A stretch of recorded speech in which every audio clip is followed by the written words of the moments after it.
Feel Rock Club. There isn't a club like it. This club champions rock and metal, from the decor to the rock and metal inspired drinks to the dimly lit, ominous venue itself. This place is a go-to place for any fan of heavy metal and rock.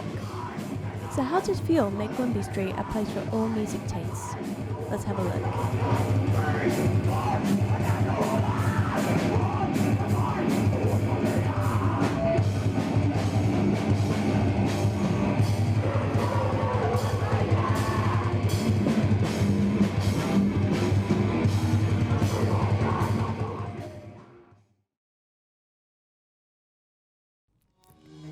Feel Rock Club was founded in 2006 and has been going strong for 11 years.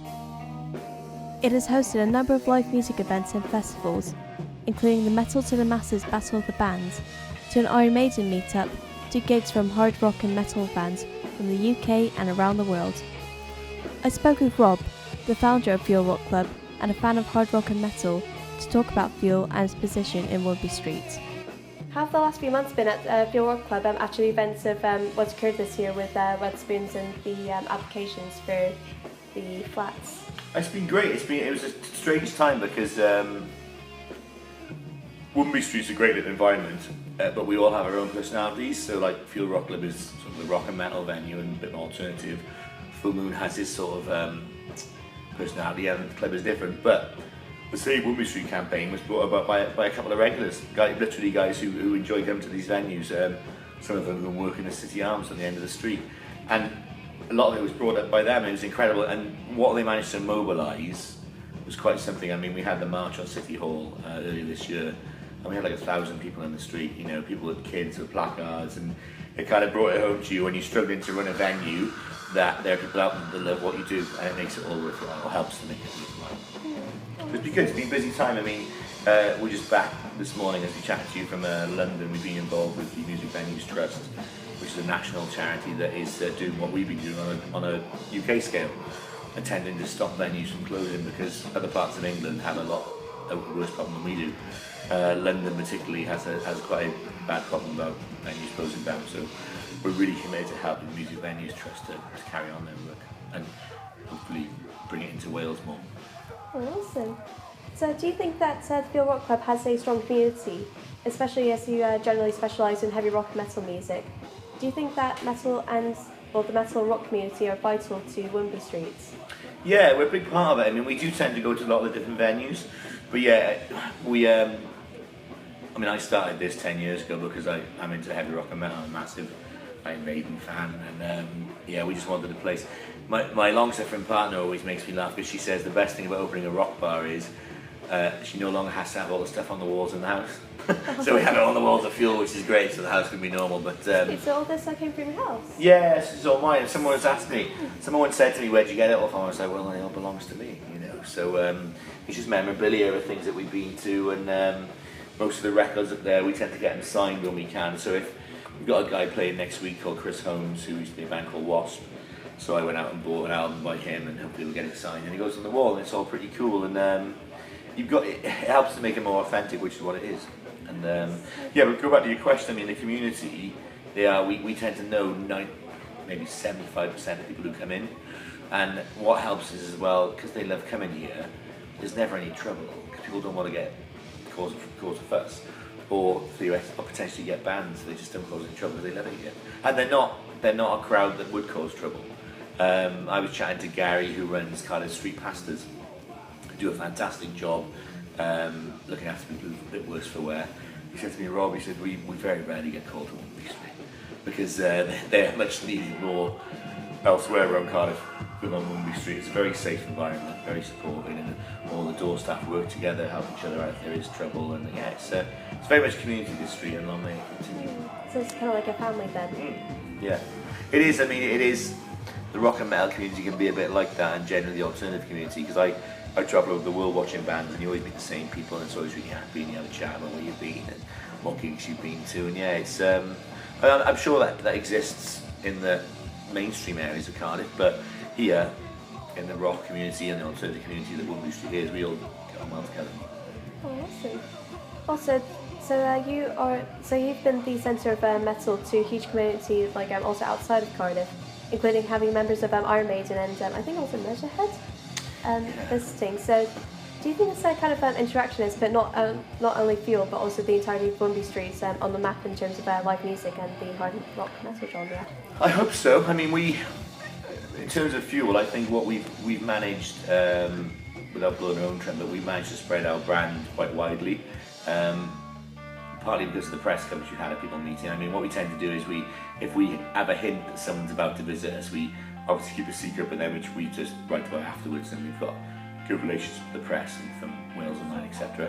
But one of the important things that we've done is merchandising. Is the sort of Fuel t-shirts and hoodies and badges, etc. I've sent them to Sweden, to Germany, to Australia, to all over the world, and someone somewhere in Australia, bless him, Geraint, is wearing one of our hoodies. And so that's important.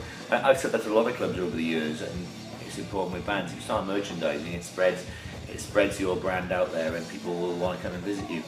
You might just be a little bar on Womanby Street, but you want to create a bit of a destination that people want to meet. It's partly why we're open all the time as well, because we used to be open just on the weekends, but now, I mean, if I go to London, I always visit particular rock bars to support them, and if they weren't open, it would disappoint me. So we're open right through the week now, because if someone's in town on a Monday night and they want to come and see Fuel, I hate it if they message me and say, I was in town and your bar was closed. Yeah. You know, it's bad enough when they say I came to your bar and you weren't there. I'm like, dude, I can't be there all the time. But yeah, so we like to be open all the time, and even though say it's a humble little environment, we've got to be open to people in this destination. Yeah. So it's kind of like a pilgrimage in Cardiff in terms of. That's what we're trying to do. I don't know whether we've achieved that. I'd say I don't want to blow us up above what we are, but yeah, small little bars like us. In fact, we learned it in London the last 2 days at the Music Venues Day that we're very rare for being. There's not many bars of any genre that are like rock and metal bars anymore. You don't tend to have many in the UK reggae bars or techno bars or classical music. But I don't know. Maybe I'm wrong, but it's probably unique in rock bars that you have a rock and metal bar that is really into the music. I don't know. Could be waffling. Oh, probably not. Literally, I personally think that this place is definitely the place to go for metal and hard rock. So actually, speaking about other venues, with recent events, have you found that all the clubs in Womanby Streets have become closer? Yeah, definitely. I mean, I say we saying to you earlier, we went to Venues Day in London yesterday. Club Either Back always come with us, and I think there were guys from Goody Who there, and the guys from Sin City in Swansea as far afield. And us and Moon Club have bonded particularly because if they have a gig that they double book, they'll bring it to us, but we've done the same with them, and we'll chat about we've had this gig offered. What do you think? And we share information. Yeah, I think we have come a lot closer. But in the early days of the campaign, and we were heavily involved with the Tap House. They were involved down the road. City Arms have been a big part to play, and the craft market down the other side of the street have been good as well. One of the most pleasing things during the Save Womanby Street campaign was that my daughter was over in Goody Who at the side of town, and on their tills came up the message Save Womanby Street. So that I think people understood, and it worked. What happened was when we managed to get planning law changed, it was a Welsh decision. It affected the whole of Wales before England. So what was achieved with Save Womanby Street, with the agent of change principle being brought into Welsh planning law, affects Cardiff, Swansea, Newport, Rhyl, Bangor, all these places. So if someone's got a music venue in another part of Wales and someone moves in next door and says one bill flats, they'll now have to go to satisfy the planning people that they will mitigate any noise complaints, which is what we've done here.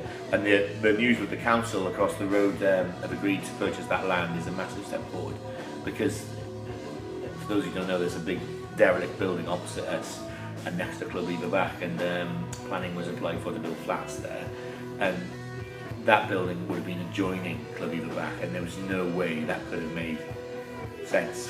There would have been noise complaints and that would have affected us all. But the council agreed to purchase that bit of land and develop it, and in conjunction with Club back, and that's great for the street in general. Oh, awesome.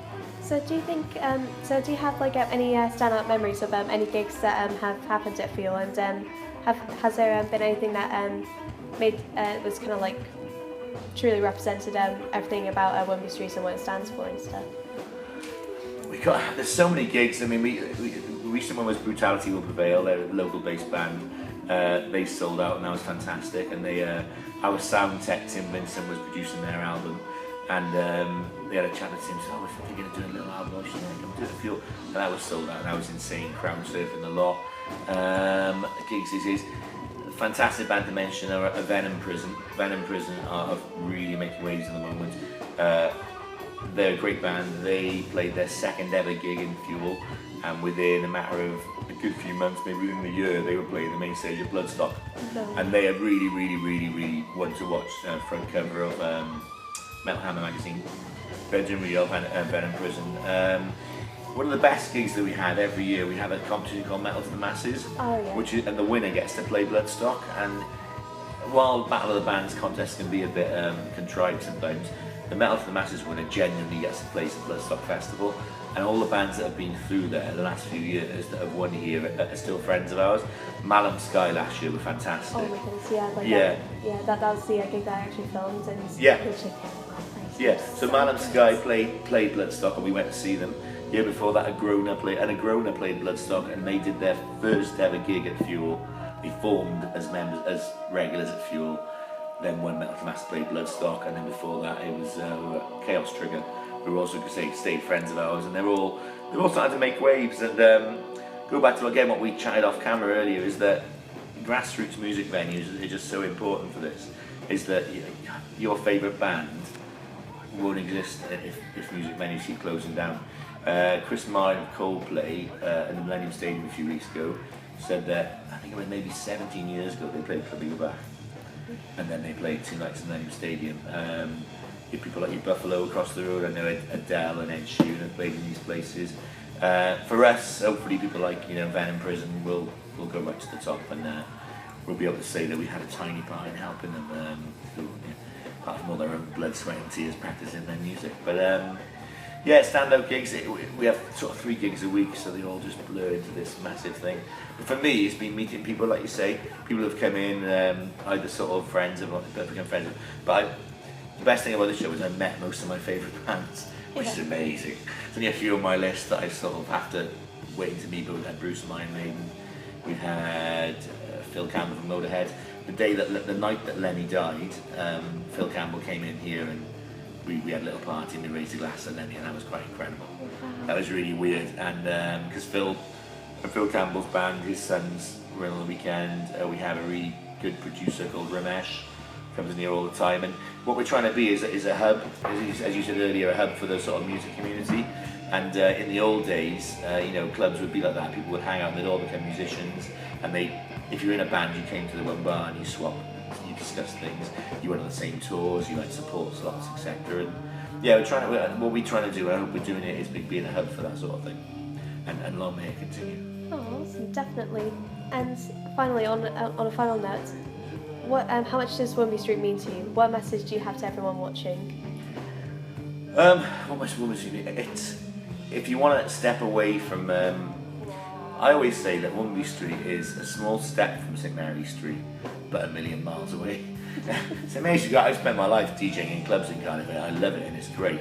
But if you want to sort of get the reality of Cardiff, come to Womanby Street, which is physically one of the oldest streets in Cardiff. Comes in the ancient north. It's one of the oldest recorded streets in Cardiff.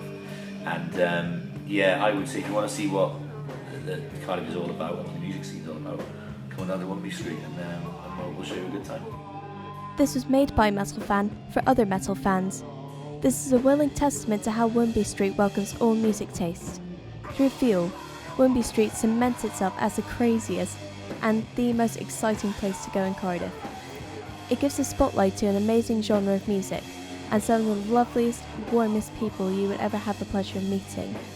Thus, Fuel Rock Club, in all its craziness and amazing gigs, shows that Womanby Street brings people together as a community and as a family. Phil makes his street a place that no one can replace. No other street is quite like it. Right, it's starting to get a little bit more packed. Again, come a little closer.